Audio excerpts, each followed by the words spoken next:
Selamat datang di channel Satu Senenan, tempat belajar menuju pintar. Pada video pembelajaran ini, kita akan belajar soal latihan kelas 6 tema 1 subtema 1 yang terdiri dari rangkuman soal kelas 6 tema 1 subtema 1 pembelajaran 1 sampai dengan pembelajaran 6. Sebelum kita lanjut, jangan lupa subscribe, like, dan berikan kritik dan saran di kolom komentar supaya pembuatan video ini lebih baik ke depannya. Oke, kita langsung saja ke latihan soal kelas 6 tema 1 subtema 1 pembelajaran 1 sampai dengan pembelajaran 6. Kita masuk ke materi PPKN KD 3.1. Nomor 1. Bangsa Indonesia mengakui kebebasan untuk menjalankan ibadah sesuai agama dan keyakinan masing-masing. Hal ini merupakan penerapan Pancasila, terutama sila ... A. Pertama, B. Kedua, C. Ketiga, D. Keempat. Bangsa Indonesia mengakui kebebasan untuk menjalankan ibadah sesuai dengan keyakinan masing-masing merupakan penerapan Pancasila sila ke. Jawabannya adalah A. Pertama. Jika yang B, contoh penerapan Pancasila sila kedua yaitu membantu korban bencana alam, mengunjungi teman yang sakit. Sedangkan yang C, penerapan Pancasila sila ketiga yaitu menjaga persatuan dalam masyarakat, cinta tanah air, rela berkorban, bangga sebagai bangsa Indonesia. Yang D, contoh penerapan Pancasila sila keempat yaitu mengadakan musyawarah untuk membuat keputusan, tidak memaksakan kehendak saat bermusyawarah. Kita lanjut ke nomor 2. Budi menolak belajar kelompok dengan Wisnu karena ada pengajian di masjid. Wisnu menunjukkan sikap toleransi dengan mempersilahkan Budi pergi ke pengajian. Perilaku Wisnu termasuk penerapan nilai Pancasila, yaitu sila ... A. Pertama, B. Kedua, C. Ketiga, D. Keempat. Perilaku Wisnu membolehkan Budi untuk melakukan pengajian ke masjid, yaitu A. Pertama. Karena perilaku Wisnu termasuk penerapan nilai Pancasila sila pertama, yaitu saling menghormati dan menghargai antar pemeluk agama. Kita lanjut ke nomor 3. Berikut ini yang bukan contoh penerapan sila kedua Pancasila adalah ... A. Bersikap sopan, B. Membedakan teman, C. Menghargai teman, D. Gemar melakukan kegiatan kemanusiaan. Yang bukan contoh penerapan sila kedua Pancasila yaitu B. Membedakan teman. Nomor 4. Sila ketiga Pancasila mengandung nilai ... A. Ketuhanan, B. Kerakyatan, C. Keadilan sosial, D. Persatuan.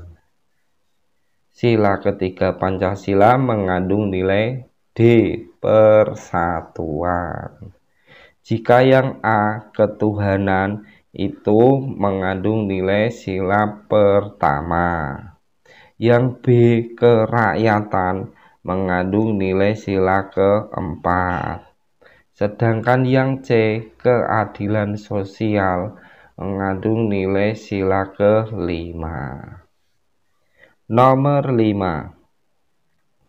Perilaku yang sesuai dengan sila kedua adalah titik-titik. A. Beribadah sesuai dengan agamanya. B. Bergotong royong membersihkan jalan. C. Memberi bantuan kepada korban bencana alam. D. Tidak memotong pembicaraan saat ada teman memberikan pendapat. Perilaku yang sesuai dengan sila kedua yaitu C.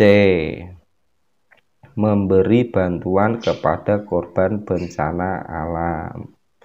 Yang A. Perilaku yang sesuai dengan agamanya yaitu sila pertama. Yang B.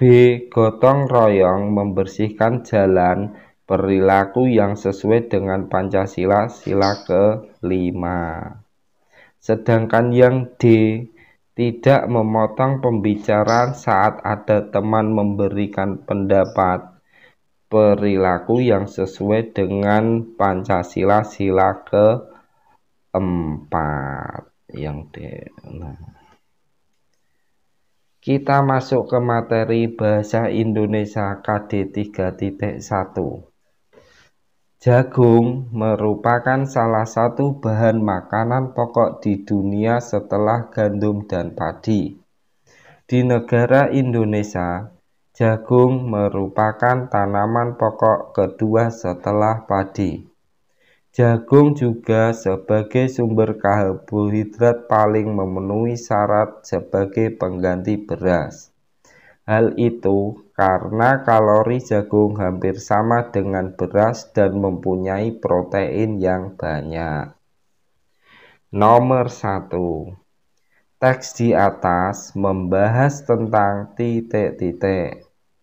A. Tanaman jagung dan manfaatnya. B. Jagung pengganti gandum dan beras. C. Jagung sumber karbohidrat penting. D. Berbagai tanaman pokok. Teks di atas membahas tentang B. Jagung pengganti gandum dan beras. Nomor 2. Ide pokok yang terdapat pada teks di atas adalah titik-titik. A. Jagung merupakan makanan alternatif setelah padi. B. Jagung mempunyai kalori dan protein yang banyak. C. Jagung merupakan salah satu bahan makanan pokok di dunia setelah gandum dan padi. D. Jagung juga sebagai sumber karbohidrat yang tidak memenuhi syarat pengganti beras. Cara untuk menentukan ide pokok sebelumnya yaitu kita harus membaca teks dengan seksama, mencermati kalimat utama, tandai informasi yang penting yang sesuai dengan bahasan pada kalimat utama. Jadi jawaban ide pokok yang terdapat pada teks tadi yaitu C. Jagung merupakan salah satu bahan makanan pokok di dunia setelah gandum dan padi. Bakau termasuk tumbuhan yang tumbuh di sekitar muara sungai, daerah pasang surut dan pesisir air laut. Tumbuhan bakau sangat unik karena memiliki karakteristik tumbuhan darat dan air. Tumbuhan bakau memiliki akar nafas yang berfungsi menyerap oksigen dari udara. Hal ini termasuk cara adaptasi tumbuhan bakau terhadap kondisi tanah yang minim oksigen. Nomor 3. Informasi penting yang terdapat pada teks adalah titik-titik. A. Karakteristik tumbuhan bakau. B. Manfaat tumbuhan bakau. C. Kondisi tanaman bakau di Indonesia. D. Kesamaan tumbuhan bakau dengan tumbuhan yang lain. Informasi yang penting yaitu A. Karakteristik tumbuhan bakau. Nomor 4. Ide pokok bacaan di atas adalah titik-titik. A. Karakteristik yang tidak dimiliki tanaman bakau. B. Tumbuhan bakau kaya akan manfaat. C. Tanaman bakau tumbuh di daratan. D. Cara adaptasi bakau terhadap tanah yang minim oksigen. Ide pokok bacaan tadi yaitu D. Cara adaptasi bakau terhadap tanah yang minim oksigen. Nomor 5. Kesimpulan bacaan di atas adalah titik-titik. A. Tanaman bakau dapat dibudidayakan. B. Tanaman bakau dapat dimanfaatkan manusia. C. Tanaman bakau digunakan sebagai tempat tinggal ikan dan hewan air. D. Bakau termasuk tumbuhan unik karena memiliki karakteristik tumbuhan darat dan air. Kesimpulannya yaitu D. Bakau termasuk tumbuhan unik karena memiliki karakteristik tumbuhan darat dan air. Kita masuk materi IPA KD 3.1. Nomor 1. Berikut ini tumbuhan yang berkembang biak dengan umbi lapis yaitu titik-titik. A. Bawang merah, bawang putih, kentang. B. Bawang merah, bawang putih, bawang bombay. C. Bambu, pisang, tebu. D. Jambu, mangga, rambutan. Sebelum kita menjawab, yaitu kita harus tahu umbi lapis adalah sejenis umbi-umbian yang terbentuk dari tumpukan daun yang rapat dalam format roset. Umbi lapis terbentuk dari beberapa tumbuhan berkeping satu atau suku monokotil. Berarti jawabannya tumbuhan yang berkembang biak dengan umbi lapis yaitu B. Bawang merah, bawang putih, dan bawang bombay. Sedangkan yang A, kentang ini, kentang berkembang biak dengan umbi batang. Bambu, pisang, tebu, yang C ini cara berkembang biaknya dengan bertunas. Yang D, jambu, mangga, rambutan, perkembangbiakannya dengan cara vegetatif buatan atau contohnya dicangkok. Nomor 2. Gambar yang menunjukkan penyerbukan tetangga adalah titik-titik. Milih dari A, B, C, atau D. Yang menunjukkan penyerbukan tetangga yaitu B. Yang A itu gambarnya menunjukkan penyerbukan sendiri karena serbuk sari jatuh ke kepala putik yang berasal dari bunga itu sendiri. Sedangkan yang C penyerbukan silang karena serbuk sari jatuh ke kepala putik bunga lain yang masih berbeda pohon tetapi masih satu jenis. Sedangkan yang D penyerbukan bastar karena serbuk sari jatuh ke kepala putik bunga lain yang masih satu jenis tetapi beda varietasnya. Kita masuk ke nomor 3. Tumbuhan di samping berkembang biak dengan titik-titik. A. Tunas, B. Okulasi, C. Stek, D. Merunduk. Pohon pisang berkembang biak dengan cara A. Tunas. Sedangkan yang B.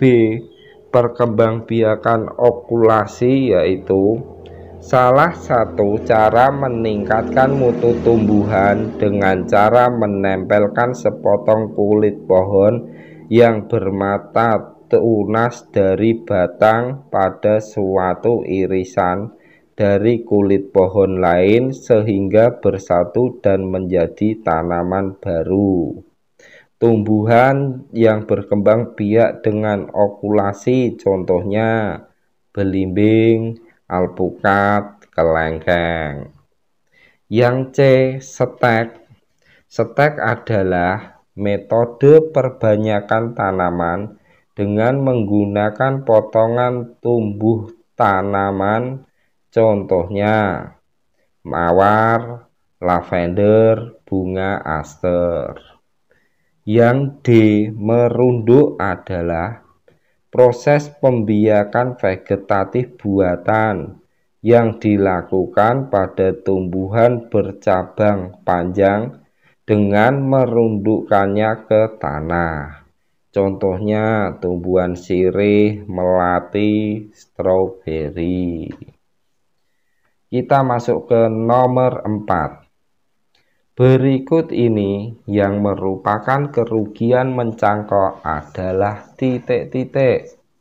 A. Cepat menghasilkan buah, B. Pohon hasil cangkokan berumur pendek, C. Sifat sama dengan induknya, D. Pohon tidak terlalu tinggi. Kerugian menyangkok yaitu B. Pohon hasil cangkokan berumur pendek. Nomor 5. Proses penyerbukan yang dibantu oleh lebah dan kupu-kupu disebut titik-titik. A. Hidrogami, B. Zoidiogami, C. Antropogami, D. Anemogami. Proses penyerbukan yang dibantu oleh hewan yaitu B. Zoidiogami. Sedangkan pengertian A. Hidrogami adalah penyerbukan yang dibantu oleh air. Yang C. Antropogami adalah penyerbukan yang dibantu oleh manusia. Sedangkan yang D. Anemogami adalah penyerbukan yang dibantu oleh angin. Kita lanjut ke nomor 6. Bagian bunga yang berfungsi untuk menarik lebah ditunjukkan oleh nomor titik-titik. A. 1, B. 2, C. 3, D. 4. Bagian bunga yang berfungsi untuk menarik lebah ditunjukkan oleh nomor A. 1 atau mahkota bunga. Yang B. Nomor 2 itu namanya kepala sari. Yang nomor 3 namanya benang sari. Yang nomor 4 namanya kepala putik. Yang nomor 5 tangkai putik. Yang 6 bakal biji. Yang nomor 7 tangkai bunga. Yang nomor 8 dasar bunga. Yang nomor 9 namanya kelopak bunga. Kita ke nomor 7. Bagian bunga yang sebagai alat perkembangbiakan jantan dinamakan titik-titik. A. tangkai sari, B. putik, C. benang sari, D. kepala putik. Alat perkembangbiakan jantan bunga dinamakan C. benang sari. Yang alat perkembangbiakan betina di bunga dinamakan putik. Nomor 8. Tumbuhan yang dapat dikembangbiakan dengan cara vegetatif maupun generatif adalah titik-titik. A. pisang, B. jagung, C.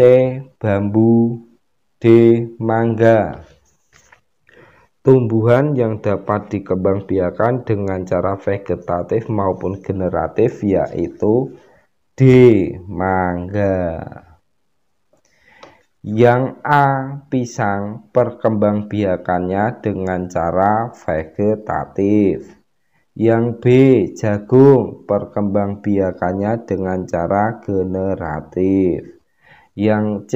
bambu, itu sama dengan pisang, perkembangbiakannya dengan cara vegetatif. Kita masuk ke materi IPS KD 3.1. Nomor 1. ASEAN merupakan bentuk kerjasama titik-titik. A.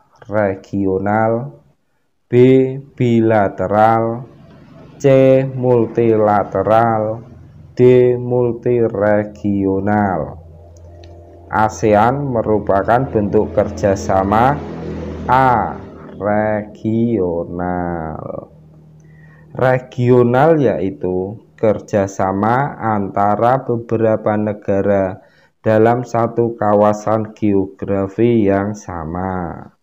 Sedangkan bentuk kerjasama bilateral yaitu kerjasama antara dua negara. Kerjasama multilateral yaitu kerjasama yang anggotanya lebih dari dua negara. Sedangkan yang terakhir multiregional yaitu sebuah organisasi yang beroperasi di lebih satu daerah. Kita ke nomor 2. Yang bukan manfaat didirikannya ASEAN adalah titik-titik. A. mempercepat pertumbuhan ekonomi, sosial, serta budaya di kawasan ASEAN. B. menangani masalah yang timbul demi kepentingan bersama. C. membentuk koalisi militer negara di kawasan Asia Tenggara. D. memberikan bantuan dalam bidang pendidikan, teknik, dan administrasi. Yang bukan manfaat didirikan ASEAN yaitu C. membentuk koalisi militer negara di kawasan Asia Tenggara. Nomor 3. Negara ASEAN yang tidak pernah dijajah oleh bangsa Eropa adalah titik-titik. A. Vietnam, B. Kamboja, C. Filipina, D. Thailand. Negara ASEAN yang tidak pernah dijajah oleh Eropa yaitu D. Thailand. Nomor 4. Negara di kawasan Asia Tenggara yang tidak mempunyai wilayah lautan adalah titik-titik. A. Kamboja, B. Thailand, C. Laos, D. Vietnam. Negara yang tidak punya wilayah lautan di ASEAN yaitu C. Laos. Nomor 5. Penduduk Asia Tenggara sebagian besar terdiri dari bangsa titik-titik. A. Eropa, B. Melayu, C. India, D. Tiongkok. Penduduk Asia Tenggara sebagian besar terdiri dari bangsa B. Melayu. Nomor 6. Pakaian tradisional Vietnam yang digunakan untuk acara pesta adalah titik-titik. A. Songket, B. Ao Dai, C. Kebaya, D. Kimono. Pakaian tradisional Vietnam yang digunakan untuk acara pesta yaitu B. Ao Dai. Nah, jika songket adalah jenis kain tenunan tradisional rumpun Melayu di Indonesia, Malaysia, dan Brunei. Sedangkan kebaya yaitu baju adat perempuan yang berasal dari Jawa. Yang terakhir kimono yaitu pakaian tradisional Jepang. Kita masuk materi terakhir SBDP KD 3.4. Nomor 1. Berikut ini yang termasuk karya seni rupa murni adalah titik-titik. A. Rumah, B. Meja, C. Patung, D. Kursi. Ya. Karya seni rupa murni yaitu karya seni yang menghasilkan karya yang lebih menitik beratkan pada keindahan untuk dinikmati saja. Berarti jawabannya adalah C. Patung. Nomor 2. Pembuatan patung tanah liat dapat dilakukan dengan teknik titik-titik. A. Cetak cor, B. Cetak tekan dan ukir, C. Modeling, D. Pahat dan cetak. Pembuatan patung tanah liat dapat dilakukan dengan teknik B. Cetak tekan dan ukir. Nomor 3. Contoh bahan lunak selain tanah liat untuk membuat kerajinan adalah titik-titik. A. Batu, B. Plastisin, C. Kayu, D. Tembaga. Contoh bahan lunak selain tanah liat yang digunakan untuk membuat kerajinan biasanya yaitu B. Plastisin. Nomor 4. Patung termasuk karya seni 3 dimensi. Hal ini karena titik-titik. A. Memiliki 2 sisi saja, yaitu panjang dan lebar. B. Tidak memiliki ruang karena tidak memiliki unsur ketebalan. C. Memiliki dimensi panjang, lebar, dan tinggi. D. Memiliki nilai artistik yang tinggi. Patung bisa dikatakan seni 3 dimensi karena C. Memiliki dimensi panjang, lebar, dan tinggi. Nomor 5.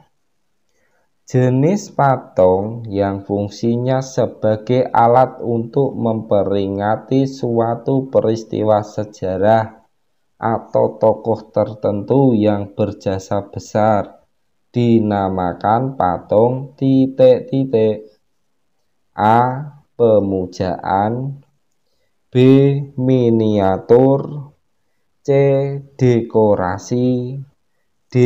Monumen. Jenis patung yang fungsinya sebagai alat untuk memperingati suatu peristiwa sejarah atau tokoh yang berjasa dinamakan D. Monumen. Terima kasih sudah mampir di channel Satu Seninan. Semoga kita yang belajar di channel ini dapat menjadi anak yang lebih pintar, berbakti kepada orang tua